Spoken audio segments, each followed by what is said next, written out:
Hey, Mike McGroarty here. I want to show you.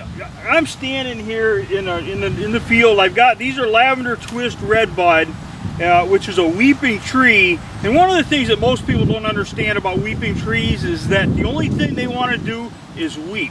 So in order to get one to grow up like this and then weep like an umbrella, which is really the desired effect, it takes a little bit of effort. Now these have been growing out here all summer. We had them staked up, but I didn't get them pruned as much as I wanted to. As you can see, this one, and I'm going to come in tighter to kind of show you on this, but these have started to weep over, and now I've got to correct some of the bad habits that they have formed. So you can see, I went through here and I trimmed everything off, and I'll show you on this one over here. I'll come in tighter. Let's see here. Yeah, now I'm going to go through here and trim. What I want is I want something that I can tie up to this stake. So I'm going to select that branch right there. I'm going to remove the stake because I want to put a taller stake in there so next year I don't have to do that. And then I'm going to remove everything else. Now, during the growing season, I don't like to trim to get so severe. Actually, I'm going to use this one, so I'm going to cut this and that.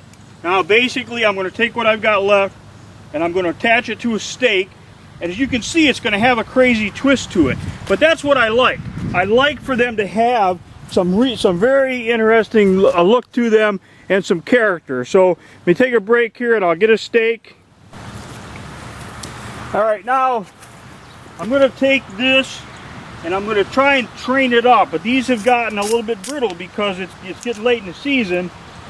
And I wish I'd have got to them sooner, but you know the drill. There are only so many hours in every day. So now I'm putting a few wraps of duct tape around here. Duct tape is actually the secret weapon that I use to do this, because I found that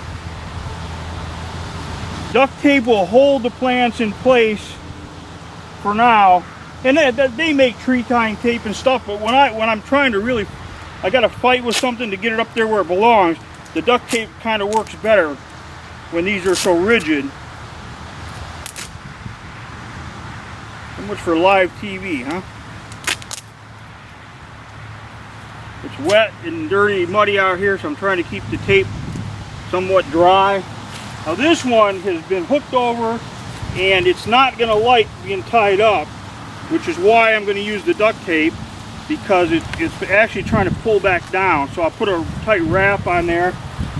There's another branch up here, right here, that I'm going to take off. And you can see that this actually has a very interesting twist in it, but that's fine because that's going to give that plant character and time. And people love plants with character, at least I do. Plant lovers love plants with character. Regular people, that's what I call them. I call them regular people if they're not plant lovers. But the reason I like duct tape is because it will hold it secure for about a year. After a year, the duct tape tends to dry out and the glue dries out and the duct tape will almost completely fall off. And that's really what we want, because we don't want it to girdle the plant. So it's almost self-removing. And of course this is something that you want to keep an eye on, because you want to make sure that it comes off after about a year. And if it doesn't, then you're going to want to be out there getting it off. Now, let's take a little closer look at that. Alright, so you can see, I'll zoom in here a little bit. As you can see, that I got a pretty good curve in the stem, that's fine. And then I go all the way up to the top of that stake. There's my last wrap. No, there's my last wrap of duct tape. That's an 8-foot bamboo. I got approximately 10 inches of it in the ground.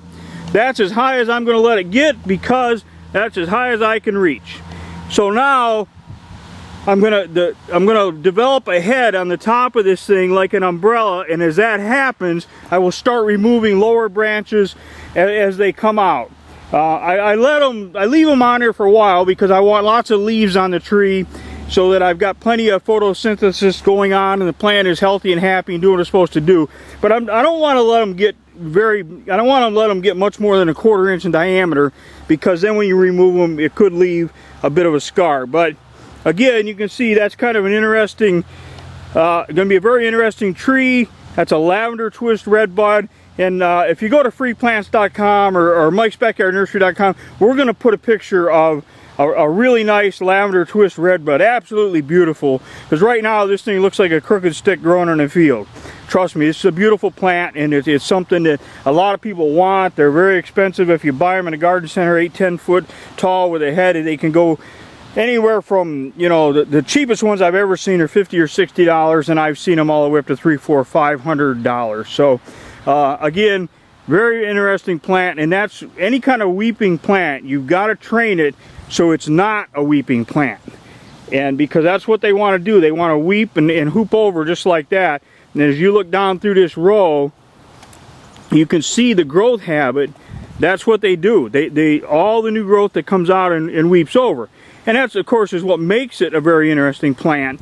But it takes some effort to get a tall stem and then a weeping head on that. All right, I'm Mike McGroarty from freeplants.com and mikesbackyardnursery.com. Have a great day.